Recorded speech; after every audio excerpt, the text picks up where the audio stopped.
G'day YouTube, Aussie FIFA HD, and welcome back to yet another episode of the skill move tutorial series where I show you how, where, and when to perform a skill move. Today we're learning something new.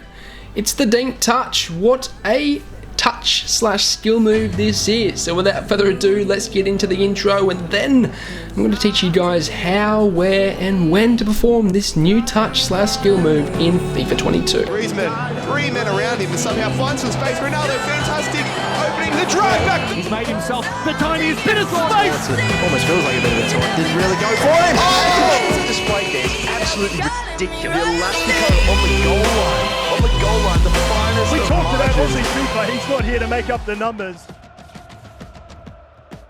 The Dink Touch, very easy to perform. All you need to do is basically press down the R3 button. So it's your right analog stick and you're basically pressing that down.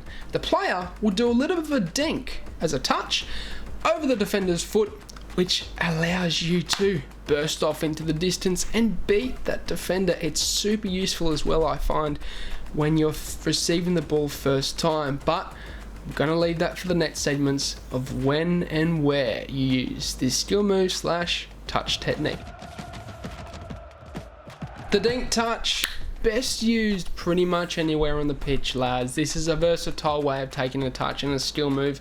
It's very versatile, so be sure to use it in pretty much anywhere on the pitch. I'm talking in the wing, I'm talking in the midfield, I'm also talking in the bots, more importantly in the bots, because you can use this to take a touch either direction over the defender's foot to get that shot off, and it's super useful in those certain situations. But I'm gonna leave that for the next segment of when to perform the Dink Touch in FIFA 22.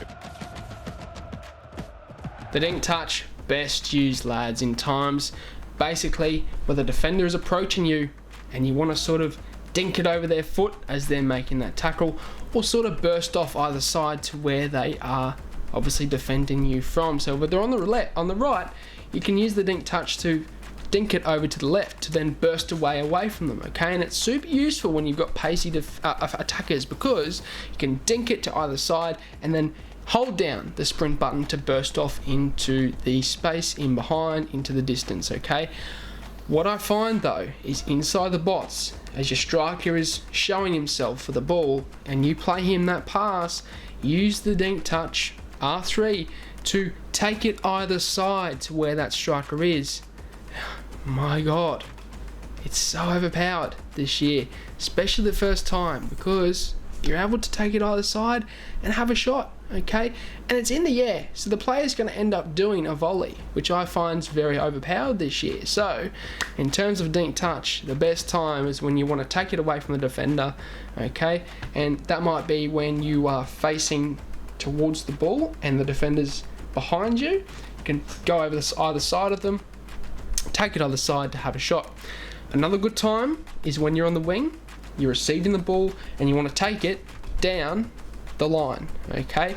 Use the R3 Dink Touch to flick it over the defender's foot as he's approaching you and then sprint off down the line. Very, very useful for that. Lads, I could go on all day. You can use it in the midfield to burst away from a defender that's approaching you. You can use it, you know, in the bots, on the wing. It's so versatile, it's so useful. It's one of the most useful things I think this year that EA have added, because I froth over it. It's so good, and you guys should use it too. But that will signal the end of the episode. I hope you guys enjoyed it. Can we drop a like? Can we drop a sub? And yeah, follow me on Twitter. Links are in the description down below. I'm also doing tutorials on Instagram and TikTok, so go and check them out as well, lads. I will see you over there. But as always, I hope you guys have a good day. I'm out. Sayonara, au revoir, adios, and goodbye.